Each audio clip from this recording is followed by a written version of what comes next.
নীলনদের তীরে অবস্থিত এক রহস্যময় দেশ, যার নাম শুনলেই মাথায় আসে প্রাচীন পিরামিড, স্ফিংক্স আর ফারাওদের গল্প। আমরা যাকে বাংলায় বলি মিশর, ইংরেজিতে সেটাই ইজিপ্ট। কিন্তু কখনো কি ভেবেছেন কেন মিশরকে ইংরেজিতে ইজিপ্ট বলা হয়? আসুন আজকের ভিডিওতে এই অজানা তথ্যগুলো জানি। মিশরের বর্তমান নাম মিশরীয় ভাষায় মিশর, যার অর্থ দেশ।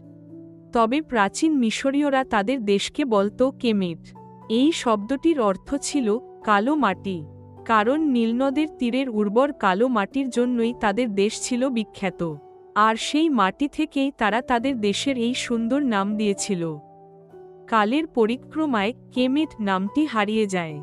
তবে এই দেশের নামকরণে বড় ভূমিকা রাখে প্রাচীন গ্রিকরা। তারা মিশরকে ডাকা শুরু করল ইজিপ্টোস নামে।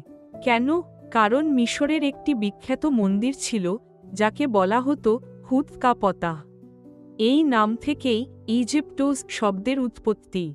আর সেই ইজিপ্টোস গ্রিকদের মাধ্যমে রূপান্তরিত হয়ে ইংরেজিতে ইজিপ্ট হয়ে গেল।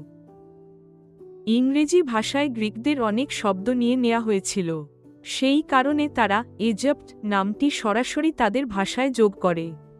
আজও বিশ্বজুড়ে অনেক দেশ মিশরকে ইজিপ্ট নামে ডাকে।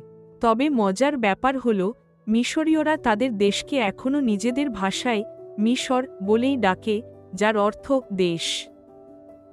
আরেকটা মজার তথ্য জানেন? মিশরীয়রা তাদের প্রাচীন সভ্যতাকে গর্বের সাথে দুনিয়ার প্রথম সভ্যতা বলে থাকে। আর তাদের এই সভ্যতাই পুরো বিশ্বের ইতিহাস ও সংস্কৃতিকে সমৃদ্ধ করেছে। বন্ধুরা, আজ আমরা জানলাম মিশর থেকে ইজিপ্ট হওয়ার চমৎকার গল্প। যদি ভিডিওটি ভালো লেগে থাকে তাহলে লাইক, কমেন্ট আর শেয়ার করতে ভুলবেন না। আর নতুন নতুন তথ্য জানার জন্য আমাদের চ্যানেলটি সাবস্ক্রাইব করে সঙ্গে থাকুন। ধন্যবাদ।